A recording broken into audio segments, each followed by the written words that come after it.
Hello students. So last video में हम vectors पढ़ रहे थे और वेक्टर्स में हमने एडिशन देखा था कि ट्रायंगल लॉ और दूसरा कौन सा देखा था हमने, पैरेललोग्राम लॉ। हाँ, तो हमने पैरेललोग्राम ट्रायंगल लॉ से हमने पता चला था कि आर जो है वो ए प्लस बी होना चाहिए। अगर ए से बी जुड़ा हुआ है हेड टू टेल तो हम इसे आर कहेंगे। और आर का मैग्नीट्यूड जो होना चाहिए वो under root a square plus b square plus 2ab cos theta होना चाहिए। cos थीटा क्या है? उन दो वेक्टर के बीच का एंगल है ना, उन दो वेक्टर के बीच का एंगल थीटा। करेक्ट।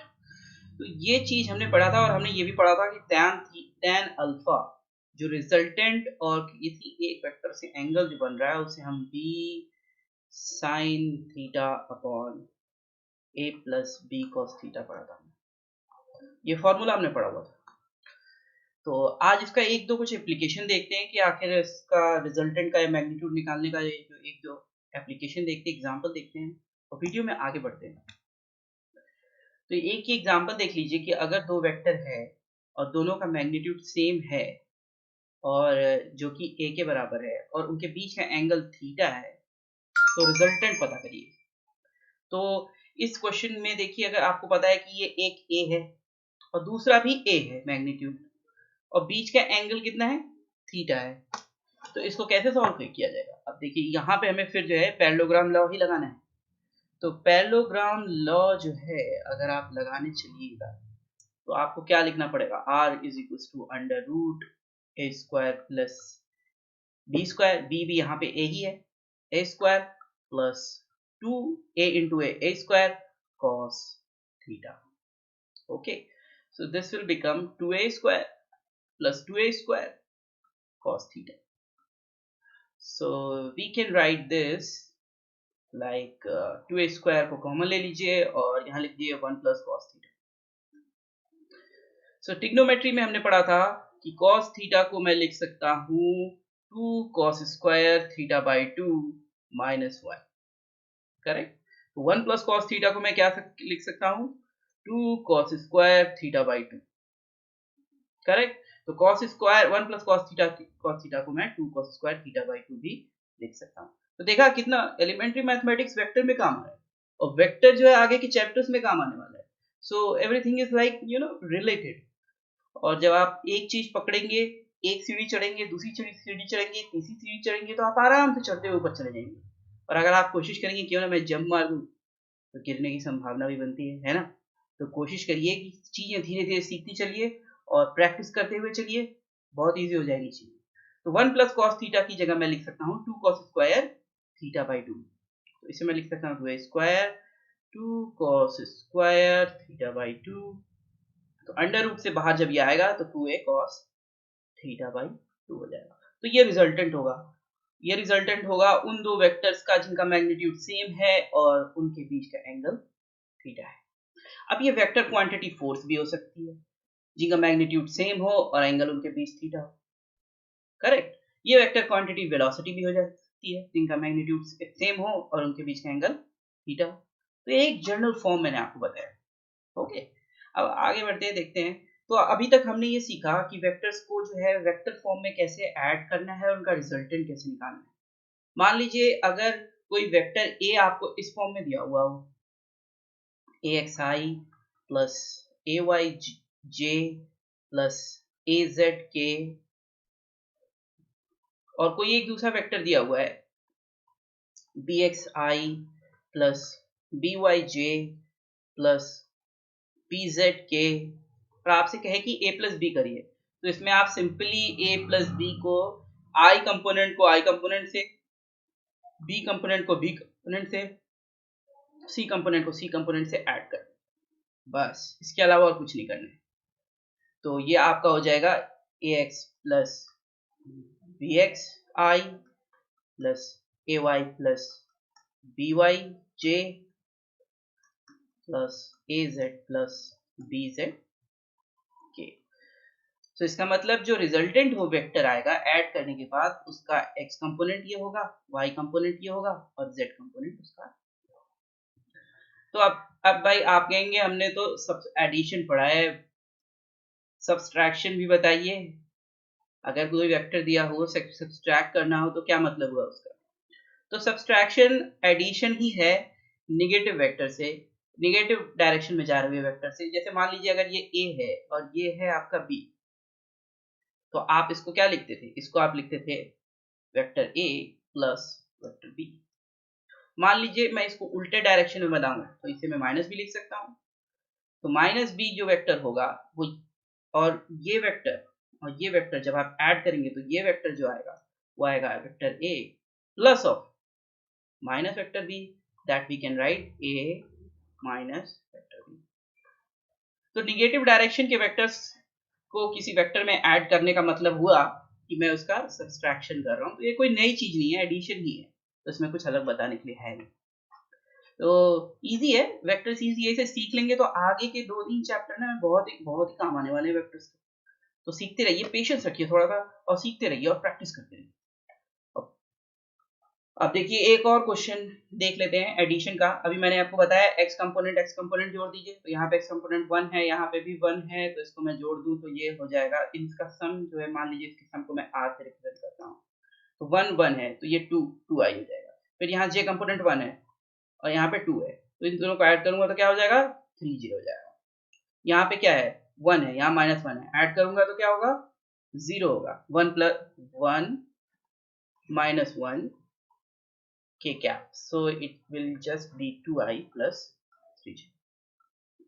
ओके, तो ये एक छोटा सा एग्जांपल था कि अगर जो है कंपोनेंट फॉर्म में दिया हुआ है ij के फॉर्म में दो वेक्टर्स, तो उनको एडिशन करना है तो सिंपली उनका जो है आप ऐड कर दीजिए कंपोनेंट्स को, तो आपको पता चल जाएगा कि क्या है उसका रिजल्ट।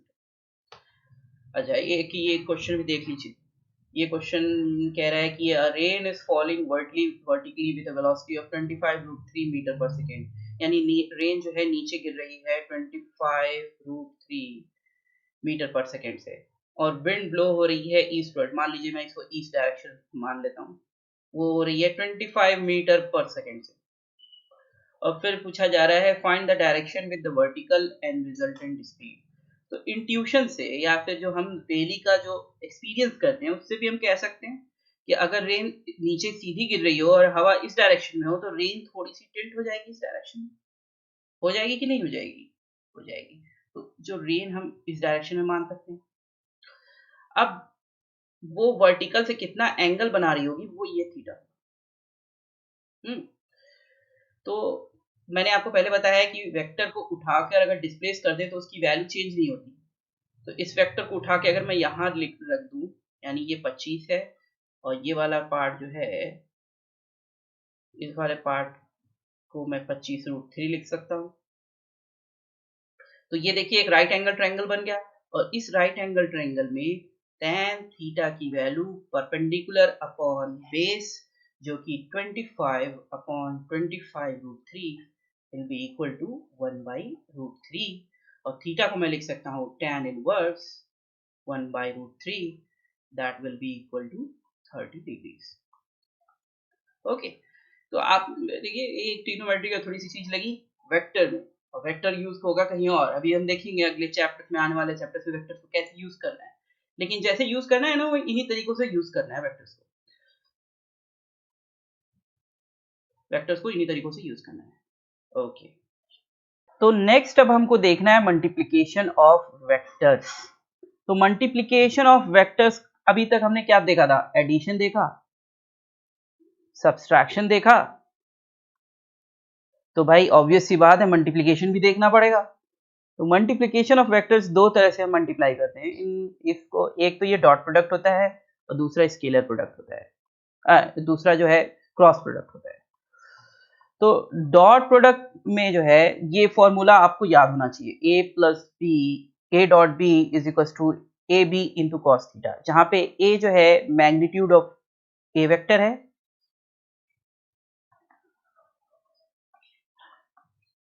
b जो है मैग्नीट्यूड ऑफ b वेक्टर है। ओके, मैग्नीट्यूड कैसे निकालना है आपको पता है ना, ए को अगर ए आई प्लस बी जे लिखा हुआ है तो मैग्नीट्यूड निकालने के लिए सिंपली ए स्क्वायर प्लस बी स्क्वायर कर दीजिए, यानी उसके पहले वाले एक्स कंपोनेंट को और वाई कंपोनेंट को स्क्वायर करके ऐड कर दीजिए।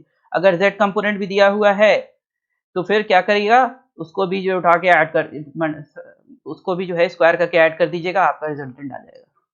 कॉस थीटा मतलब ए है और बी है, दोनों के बीच का एंगल कितना है, तो इस फॉर्मूले में रख देंगे तो डॉट प्रोडक्ट आ जाएगा। अब डॉट प्रोडक्ट का जो मतलब है, यानी कि कहाँ करना है और इसका मतलब क्या होता है, वो आगे वाले वीडियो आने वाले स्लाइड्स में आपको समझ में आ जाएगा। लेकिन उसके कुछ लॉज हैं जो डॉट प्रोडक्ट जो है फॉलो करता है, वो हम एक बार देख लेते हैं। तो डॉट प्रोडक्ट जो है ये एक लॉ जो मैंने यहाँ लिख रखा है ना, कम्यूटेटिव लॉ, इसको फॉलो करता है। मतलब कम्यूटेटिव लॉ का मतलब हुआ कि अगर ए डॉट बी आप कर रहे हैं तो उसको आप बी डॉट ए भी लिख सकते हैं, तो उनका मतलब एक ही होता है। डिस्ट्रीब्यूटिव लॉ ये है कि अगर ए डॉट आप बी प्लस सी कर रहे हैं तो इसका मतलब ये हुआ कि इसको आप a dot b plus a dot c भी लिख सकते हैं। तो ओके, और अच्छा, जब नॉर्मली अगर हम सॉल्व करते हैं तो भी जो है क्या कहते हैं, मल्टीप्लाई करते हैं स्केलर्स को, तो हम ए सी को जो है सी ए लिख सकते हैं ना, तो ये जो है ये कम्यूटेटिव लॉ यही है। लेकिन वेक्टर में हमेशा ये केस नहीं होगा, डॉट प्रोडक्ट में तो ये केस हो रहा है, लेकिन आगे हम जो देखेंगे ना उसमें ये केस नहीं होगा, तो इस वजह से इसको अलग नाम देना और इसको अलग कैटेगराइज करना जरूरी हो जाता है। उसके बाद अगर जो है थीटा जीरो है, if theta is equal to zero, मतलब दोनों वेक्टर के बीच का एंगल जीरो हो और 90 हो, तो क्या क्या करना चाहिए, क्या होता है वो हम एक बार देख लेते हैं। तो मान लीजिए दोनों के बीच का एंगल जीरो है, so what we will do, we will चलिए मान लीजिए यहाँ पे दो वेक्टर्स हैं जिनके बीच का एंगल जीरो है, इसका कहने का क्या मतलब हुआ समझ लेते हैं जल्दी से, और फिर आगे बढ़ते हैं, क्रॉस प्रोडक्ट को भी आज खत्म कर देते हैं।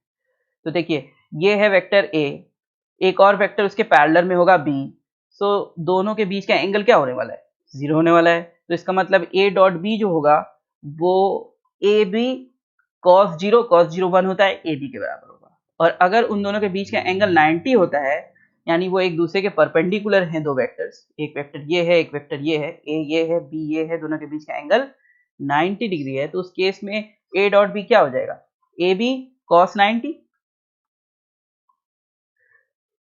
ए बी कॉस 90, सो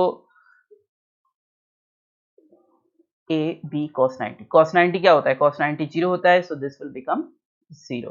तो अगर परपेंडिकुलर है तो उनका डॉट प्रोडक्ट जो है जीरो होगा, करेक्ट, ओके। और अगर वो जो है पैरेलल है तो डॉट प्रोडक्ट मैक्सिमम होगा, और अगर परपेंडिकुलर है तो डॉट प्रोडक्ट मिनिमम होगा। ये जीरो है, ये मैक्सिमम वैल्यू है, ये मिनिमम है। इसी तरह अगर आपको कह दिया जाए कि आई डॉट आई करिए, तो आई और आई के बीच में कितना एंगल है, जीरो है, तो ये जो है वन हो जाएगा, क्योंकि आई का मैग्नीट्यूड वन है, उसमें आप मल्टीप्लाइंग करेंगे दूसरे आई का मैग्नीट्यूड वन, और आई दोनों ही एक्स डायरेक्शन में है, तो बीच में एंगल जीरो है, तो that will be equal to one. उसी तरह जे डॉट जे भी वन होगा और के डॉट के भी वन होगा। और अगर आपसे ये कहा जाए कि आई डॉट जे करिए, तो आप क्या करेंगे, देखिए आई जे जे के अगर आई डॉट जे कर पूछ लिया जाए, तो आई का मैग्नीट्यूड, आई एक यूनिट वेक्टर है, यूनिट वेक्टर का मैग्नीट्यूड वन होता है और उसका डायरेक्शन होता है आई का जो है एक्स डायरेक्शन में, जे एक यूनिट वेक्टर है जिसका मैग्नीट्यूड वन है और उसका डायरेक्शन वाई एक्सिस के डायरेक्शन में है। तो अब देखिए इसका मैग्नीट्यूड वन, इसका मैग्नीट्यूड वन, लेकिन दोनों के बीच में एंगल कितना है आई और जे के बीच में, 90 डिग्री है, तो cos 90 कितना होता है, जीरो होता है।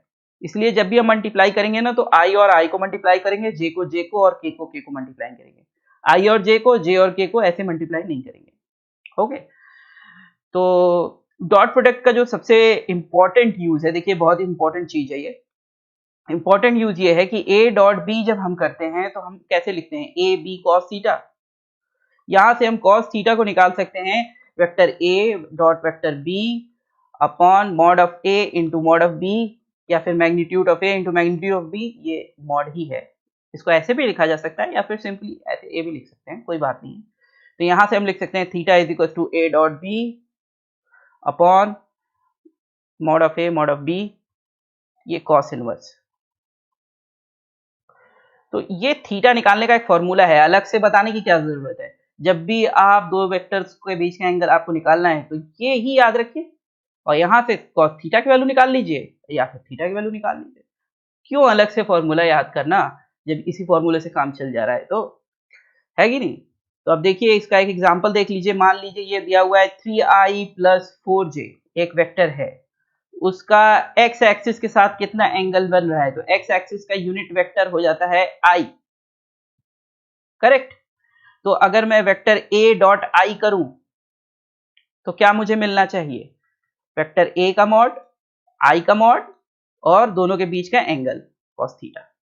तो यहां से मैं cos थीटा लिख सकता हूं, vector a dot vector i cap unit vector है, और a का मॉड और i का मॉड क्या होगा, i का मॉड 1 होगा, a का मॉड क्या होगा, a का मॉड होने वाला है, इसका मैग्नीट्यूड होगा 3 square plus 4 square, so that will be equal to under root 9 plus 16, that is under root 25, giving you the value of 5. So this will become 5. Vector a dot i क्या होने वाला है, अब देखिए ये है 3i plus 4j, इसका मैंने डॉट प्रोडक्ट करना है i से, i कैप से, तो i को i से करूंगा तो 1 आने वाला है, i को j से करूंगा तो 0 आ जाएगा, तो i से j से करता ही नहीं हूं, i को i करता हूं, that will give me 3. So 3 is the value of vector a dot I cap. So this will give you 3 upon 5. Theta will be equal to cos inverse 3/5. है ना, इजी है। अच्छा एक चीज मैं आपको और बता दूं कि a डॉट b, कोई भी दो वेक्टर का अगर आप डॉट प्रोडक्ट करते हैं तो रिजल्ट आपका स्केलर आता है, यानी उसका कोई डायरेक्शन नहीं होता। देखिए i को i से करते हैं, j को j से करते हैं, k को k से करते हैं, तो उसका कोई डायरेक्शन नहीं होता है। और a डॉट b को मैं लिखूं तो ए बी cos थीटा लिखता हूं, उसके साथ कोई डायरेक्शन मैंने नहीं लिखा हुआ है, तो यानी कि ये स्केलर क्वांटिटी बन जाएगा। दो वेक्टर्स को अगर डॉट प्रोडक्ट करूं तो स्केलर बनेगा। नेक्स्ट मैं देख लूं, कोई एक एग्जांपल देख लेता हूं। डॉट प्रोडक्ट करना है इस वेक्टर का और इस वेक्टर का, so this is 3i + 4j plus k cap, इसका डॉट प्रोडक्ट कर रहा हूं मैं 2i + 3k 3j plus k cap, this is this, हर जगह कैप लगा देता हूं ताकि यूनिट वेक्टर समझ में। तो अब इसमें क्या करना है, i को i से, j को j से, k को k से। i को i से मल्टीप्लाई करूंगा 6 आएगा, एडिशन लगा दूं, फिर 4 को j को j से करूंगा तो क्या होगा, 3 4 जा 12 प्लस k को k से मल्टीप्लाई करूंगा तो 1, so addition will give you 6 7 that will be 19। तो a डॉट b जो मैंने किया, दो वेक्टर्स को मल्टीप्लाई किया डॉट प्रोडक्ट के हिसाब से, तो मेरा 19 आया। 19 एक स्केलर है, इसका कोई डायरेक्शन नहीं है, करेक्ट। सो इजी है, प्रैक्टिस करेंगे तो आपके लिए और आसान होता जाएगा, जैसे जैसे प्रैक्टिस करेंगे वैसे वैसे आसान होता जाएगा। इसीलिए मैंने कहा कि प्रैक्टिस इंपॉर्टेंट है, प्रैक्टिस इंपॉर्टेंट है, टेस्ट सीरीज भी प्रैक्टिस का पार्ट है और टेस्ट सीरीज भी उतनी ही इंपॉर्टेंट है। नीट मंत्रा की और ये टेस्ट बाइट की जो टेस्ट सीरीज है उसके बारे में मैंने आपको बताया, 499 की है, ज्वाइन करिए, उसका फायदा उठाइए, हमेशा ऐसा ऑफर नहीं मिलने वाला, तो उसका फायदा उठाइए, प्रैक्टिस करते जाइए। आगे मेरे लेक्चर्स भी उसी हिसाब से होते जाएंगे, जैसे वो टेस्ट सीरीज होने वाली है, जैसे उससे कंप्लीट होती जाएगी उसी हिसाब से मैं आपको चैप्टर्स देते जाऊंगा, ताकि आपका रिवीजन भी होता रहे और टेस्ट आप देते रहें, अपने आप को प्रिपेयर करते रहें उसी हिसाब से। तो नेक्स्ट जो हमें इसमें कंप्लीट करना है वो है क्रॉस प्रोडक्ट। तो पहला तो हमने डॉट प्रोडक्ट पढ़ा था, मल्टीप्लाई करने का वेक्टर का दो तरीका है, एक डॉट और एक क्रॉस। तो देखिए a cross b, a into b नहीं लिखेंगे, इसे a क्रॉस बी बोलेंगे, और ये बराबर होता है ए बी साइन थीटा, और एन कैप भी हम मल्टीप्लीकेशन में है। एन कैप जो है ये ए क्रॉस बी के डायरेक्शन को बता रहा है, और ये एक यूनिट वेक्टर है, यानी इसका मैग्नीट्यूड जो होगा, ये इसका मैग्नीट्यूड इसका 1 होगा, ओके, और ये ए क्रॉस बी के डायरेक्शन को बता रहा होगा। और जैसे हमने देखा कि डॉट प्रोडक्ट जो है स्केलर होता है, क्रॉस प्रोडक्ट स्केलर नहीं है क्योंकि यहाँ पे एक यूनिट वेक्टर लगा हुआ है, और ये जो है उसकी डायरेक्शन को बता रहा है, यानी क्रॉस प्रोडक्ट जो है आपका ये एक वेक्टर क्वांटिटी बनाता है, ओके। और जो ये रिजल्टेंट होता है ए क्रॉस बी का, देखिए इसको ऐसे किया जाता है, ये ए है, दिस इज वेक्टर ए मान लीजिए, और ये एक वेक्टर बी है। अब इस क्रॉस प्रोडक्ट में जो बहुत इंपॉर्टेंट चीज है वो है इसका ऑर्डर, यानी आप ए से बी क्रॉस कर रहे हैं, यानी कि ए से बी की तरफ जा रहे हैं, और एंगल जो है आप क्या रख रहे हैं, एंटी क्लॉकवाइज पॉजिटिव रख रहे हैं। तो इन दोनों ए से बी की तरफ गए आप, तो आपको इन दोनों के परपेंडिकुलर, यानी कि इस z डायरेक्शन में, यानी अगर ये x एक्सिस होगा कहीं और ये y एक्सिस होगा कहीं, तो z एक्सिस जो है डेफिनेटली इस पेपर, इस स्क्रीन के, जो अगर आप स्क्रीन देख रहे हैं तो इस स्क्रीन के परपेंडिकुलर ऐसे बाहर आ रहा होगा, उसको हम डॉट से गोला बना के ऐसे उसके बीच में डॉट लगा के भी रिप्रेजेंट करते हैं। तो z एक्सिस ये होगा, तो इन दोनों का क्रॉस जो होगा वो z एक्सिस की तरफ आ रहा होगा। तो a से आप b की तरफ गए, z एक्सिस की तरफ आए। इसे कभी कभी लोग राइट हैंड से भी बताते हैं। देखिए जो फिंगर्स हैं वो a से b की तरफ जो है पॉइंट कर रही है, ये फिंगर्स a से b की तरफ पॉइंट कर रही हैं, और ये थंब जो है उसके रिजल्टेंट को के डायरेक्शन को बता रहा है। देखिए a से b में गया और ये मेरी तरफ आया, करेक्ट। तो z एक्सिस के डायरेक्शन को बता रहा होगा ये थंब, और ये फिंगर्स का कर्ल जो है, फिंगर्स जिधर जा रही हैं वो a से b की तरफ जा रहा होगा, ओके। और इसको कभी कभी राइट हैंड थंब रूल से ही बताते हैं। तो अगर आपको इस तरह समझ में आ जा रहा है तो राइट हैंड थंब रूल करने की कोई जरूरत नहीं है। ए से देखिए, ए से क्लॉकवाइज एंटी क्लॉकवाइज डायरेक्शन में मैं गया बी की साइड, ट्रिग्नोमेट्री में पढ़ रखा है मैंने, ट्रिग्नोमेट्री में एंटी क्लॉकवाइज पॉजिटिव होता है, तो पॉजिटिव z डायरेक्शन के साथ निकल के आ रहा है प्रोडक्ट, ओके। कुछ लोग इसे राइट हैंड थंब रूल से भी करते हैं, इसको x एक्सिस मानते हैं, इसको y एक्सिस मानते हैं, और इसे रिजल्टेंट मान सकते हैं, a क्रॉस b रिजल्टेंट इस डायरेक्शन, ओके। तो ये इजी है, उतना डिफिकल्ट नहीं है, बस ये फॉर्मूला आपको ध्यान में होना चाहिए, a क्रॉस b जो है a b साइन थीटा और n कैप के बराबर होता है, और थीटा क्या है यहाँ पे, angle between those two vectors, okay okay.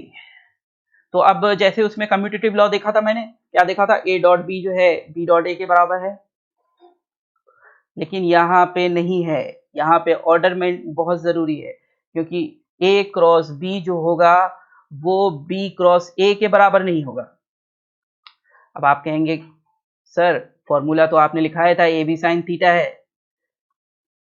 तो a और b का मैग्नीट्यूड तो चेंज नहीं होने का, साइन थीटा भी चेंज नहीं होने का, तो b क्रॉस a कैसे, अरे भाई इसके बगल में ये वेक्टर भी तो लगा हुआ है, यूनिट वेक्टर जो उसके डायरेक्शन को बता रहा है। क्रॉस प्रोडक्ट वेक्टर होता है, इसलिए डायरेक्शन इंपॉर्टेंट है, इसलिए ऑर्डर में जिसमें हम क्रॉस कर रहे हैं वो भी इंपॉर्टेंट है। अब जैसे कि मान लीजिए अगर ये a वेक्टर है and this is b vector, और मैं a क्रॉस b कर रहा हूं, तो a से b की तरफ जा रहा हूं एंटी क्लॉकवाइज में, तो बाहर निकलते हुए जो है a क्रॉस b आ रहा होगा, a ये है और ये b है, और मैं कहूं b क्रॉस a करिए, तो आप b से a की साइड जा रहे होंगे, क्लॉकवाइज जा रहे हैं, यानी अंदर जा रहा हूं। तो अगर ये वेक्टर्स अपनी जगह पे मौजूद हैं और आप a क्रॉस b करें तो, और b क्रॉस a करें, तो दोनों का मैग्नीट्यूड तो सेम होने वाला है, जो कि ए बी साइन थीटा ये भी होगा और ए बी साइन थीटा ये भी होगा, लेकिन ये आपकी स्क्रीन से बाहर आ रहा होगा और ये आपकी स्क्रीन के अंदर जा रहा होगा। डायरेक्शन आप इससे समझ सकते हैं, देखिए ये इस तरह आ रहा है बाहर, वो इस तरह से अंदर जा रहा है। तो ये अगर समझ में आ गया तो इजी हो जाने वाला है आपके लिए, ये सिंपल है। देखिए क्लॉकवाइज और एंटी क्लॉकवाइज डायरेक्शन में पॉजिटिव निगेटिव होता है, उसको आप एक बार मेमोराइज कर ले, समझ ले उसे, तो ये कर सकते हैं आप। तो अगर मान लीजिए दो वेक्टर्स के बीच में 30 डिग्री, अच्छा उससे पहले ये डिस्ट्रीब्यूटिव लॉ बाकी रह गया था, डिस्ट्रीब्यूटिव लॉ और एसोसिएटिव लॉ। तो उसमें हमने देखा था क्या था, a dot b plus c था, so that became a b plus b c dot product में। इसमें क्या है, a cross b plus c जो है, मान लीजिए a cross b plus c कर रखा है आपने, तो ये हो जाएगा a vector cross b vector plus a vector cross c vector. तो डिस्ट्रीब्यूटिव लॉ को फॉलो करेगा, लेकिन आपको ऑर्डर मेंटेन रखना है। यहां पर एसोसिएटिव लॉ को ये फॉलो नहीं करता। अब एसोसिएटिव लॉ क्या होता है, मान लीजिए आपने जो नॉर्मल आप अलजेब्रा में करते हैं या फिर मैथमेटिक्स में ए बी सी को आप पहले ए बी को मल्टीप्लाई करके सी से मल्टीप्लाई कर सकते थे, या ए बी लिख के सी तो पहले बी सी को मल्टीप्लाई करके ए से मल्टीप्लाई कर लें, रिजल्ट सेम आएगा। लेकिन यहाँ पे नहीं होने वाला, यहाँ पे ए क्रॉस बी इज नॉट इसको क्रॉस करके अगर आप सी से क्रॉस कर रहे हैं वो ए क्रॉस बी क्रॉस सी के बराबर नहीं होगा। तो ये कभी कभी क्वेश्चन आ सकता है, ये मतलब सिंपल क्वेश्चंस में कभी कभी इस तरह क्वेश्चन पूछ दिया जाता है क्या कम्यूटेटिव लॉ क्या है, या क्या कम्यूटेटिव लॉ को फॉलो कर रहा है कि नहीं कर रहा। तो क्रॉस प्रोडक्ट जो है कम्यूटेटिव लॉ को फॉलो नहीं करता, डिस्ट्रीब्यूटिव लॉ को फॉलो करता है अगर ऑर्डर मेंटेन हो, और एसोसिएटिव लॉ को फॉलो नहीं करता। और अगर दो वेक्टर के बीच में एंगल थीटा हो, जीरो हो जो कि, तो 8 क्रॉस बी क्या हो जाएगा?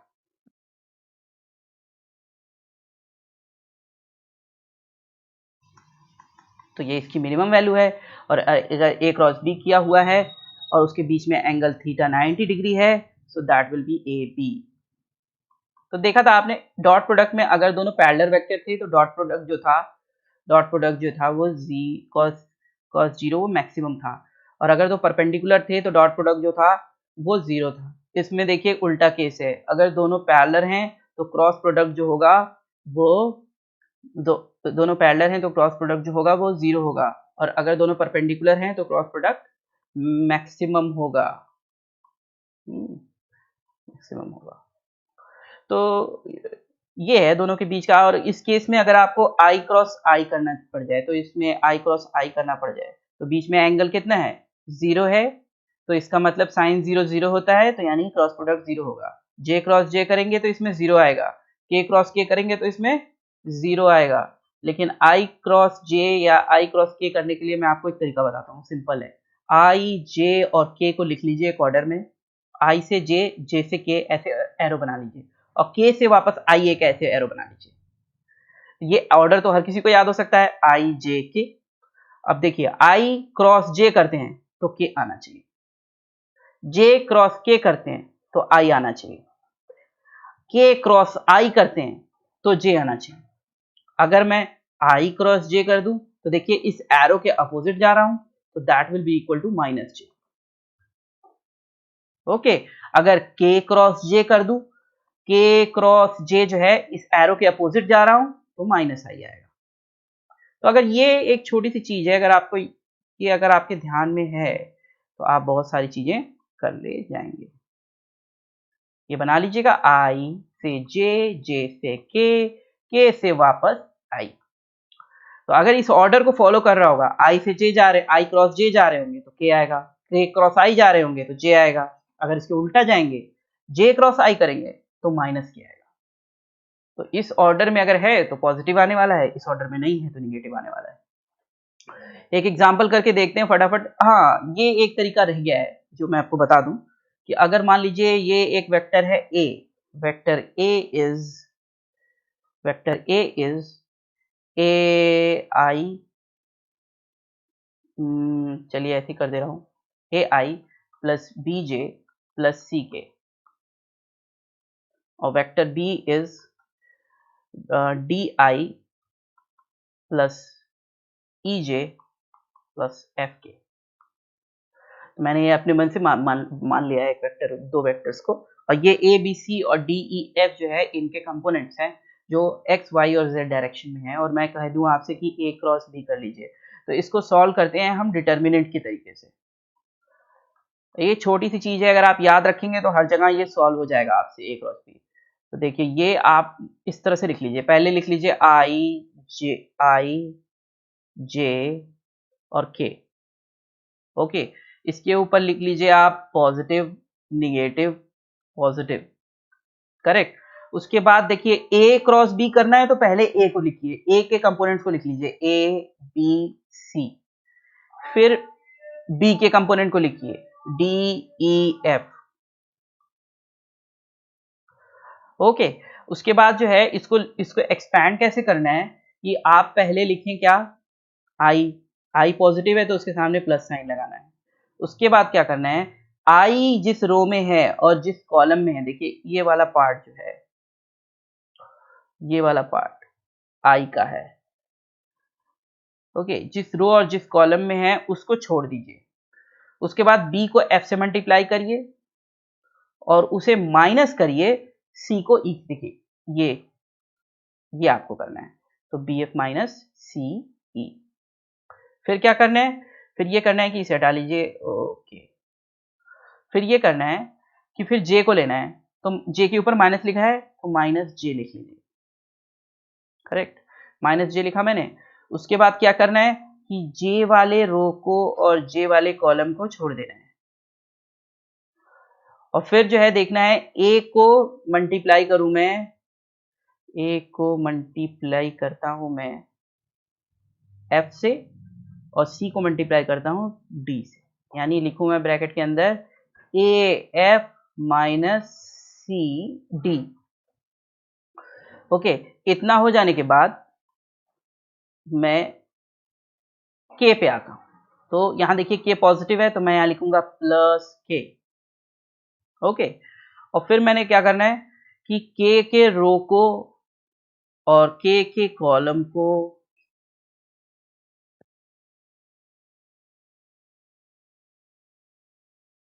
ना क्या है यहाँ ए ई माइनस बी डी। तो इस तरह से जब सॉल्व करिएगा तो आपका ये आने वाला है। तो इसको सॉल्व करते वक्त ये साइन का बहुत ही ध्यान देना है, और इसे आराम से सॉल्व करिएगा ताकि गलती ना हो। शुरू में इसमें गलतियां हो जाती हैं इसे करते वक्त, तो ये करते वक्त गलती नहीं होनी चाहिए आपसे। तो ये इसको इस तरह से सॉल्व करते हैं डिटर्मिनेंट को। अगर तीनों कंपोनेंट दिया हो तो डिटर्मिनेंट तरीके से सॉल्व करेंगे, दो कंपोनेंट भी दिया है तब भी डिटर्मिनेंट तरीके से सॉल्व करेंगे, इजी वे में हो जाएगा। ओके, अब देखिए एक क्वेश्चन लगा के देख लेते हैं। आई जे के ये दिया हुआ है, b i b a vector a ये दिया हुआ है, वेक्टर बी ये दिया हुआ है, और फाइंड करना है ए क्रॉस बी। अब हम अपने तरीके पे चले जाते हैं, यानी कि हम डिटर्मिनेंट बनाते हैं आई जे के, इसे पॉजिटिव लिखते हैं, इसे निगेटिव लिखते हैं, इसे पॉजिटिव लिखते हैं। यहाँ पे इसके ए के कंपोनेंट पहले लिखें 1 माइनस 2 एंड 4, और बी के कंपोनेंट लिखें 3 माइनस 1 एंड 2। तो पहले हमें आई लिखना है, उसके बाद जो है उसके रो और कॉलम को छोड़ के मल्टीप्लाई करना है। 2 से -2 मल्टीप्लाई करेंगे आएगा -4, और माइनस करना है 4 को -1 से मल्टीप्लाई करेंगे तो -4 आएगा, तो ये +4 हो जाएगा। सो दिस विल बिकम 0 डेफिनेटली। फिर उसके बाद माइनस जे लिखिए, जे के रो और कॉलम को छोड़ दीजिए, उसके बाद मल्टीप्लाई करिए 1 को 2 से तो कितना बचेगा 2, और 4 को 3 से मल्टीप्लाई करिए, 4 को 3 से मल्टीप्लाई करेंगे तो 12 होगा, so that you will write -12।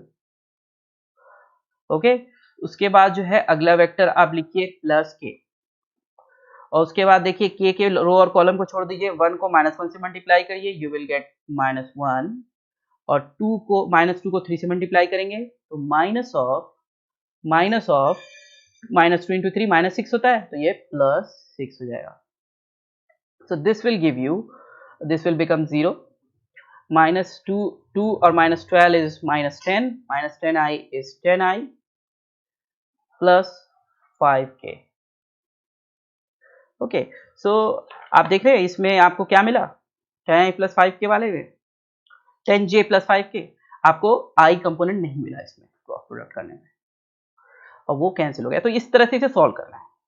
इसके अलावा जो है कुछ चीजें हैं जो बता देनी चाहिए, लोग बताते हैं कि कोलिनियर वेक्टर, लीनियर मतलब लीनियरिटी से है, एक लाइन से है।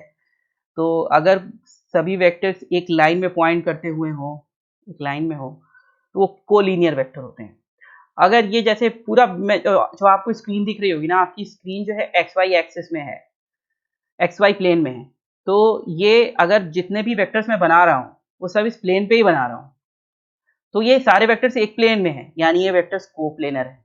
अगर सभी वेक्टर्स जो है एक लाइन से पास करते हैं तो, या फिर उनका लाइन ऑफ एक्शन एक पॉइंट से पास करता हो, देखिए इस पॉइंट से जो है बहुत सारे वेक्टर्स पास कर रहे हूँ, तो वो सारे वेक्टर्स जो हैं को कॉन्करेंट हो जाते हैं। तो यानी कोलिनियर, कोप्लेनर, कोलिनियर मतलब एक लाइन में, कोप्लेनर मतलब एक प्लेन में, कॉन्करेंट मतलब एक पॉइंट से रिलेटेड हो। और जीरो नॉन जीरो वेक्टर का मतलब ये होता है ना कि अगर मान लीजिए कोई वेक्टर आप ले रहे हैं 5i और उसमें ऐड कर रहे हैं आप -5i,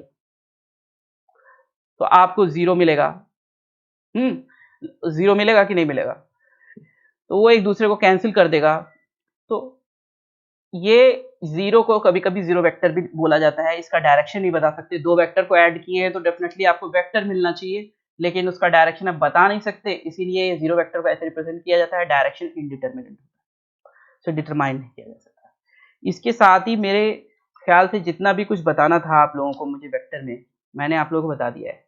और आगे जब जो हम चैप्टर शुरू करेंगे, जब काइनेमेटिक्स पे जाएंगे, तो वेक्टर्स का बहुत ज़्यादा इस्तेमाल है। तो वेक्टर्स को आप कायदे से पढ़िएगा। और शायद पिछले वीडियो में मैंने एक जगह ए वाई की जगह ए एक्स लिख दिया है, वो है वो ए वाई ही, उसको थोड़ा ध्यान दे दीजिएगा, कोई कंफ्यूज ना हो जाए। ए एक्स हमेशा जो है हॉरिजॉन्टल कंपोनेंट है, वर्टिकल कंपोनेंट ए वाई है। इसके अलावा प्रैक्टिस करते रहिए और टेस्ट सीरीज ज्वाइन करिए। और बहुत ईजी है फिजिक्स, अगर इसे समझ के पढ़ा जाए। और मेरी कोशिश यही रहेगी कि मैं पूरा कोर्स आप लोग का जल्द से जल्द कंप्लीट करूं, बहुत ही प्रिसाइज वे में। Thank you and stay tuned for next lecture. Keep practicing and keep working hard.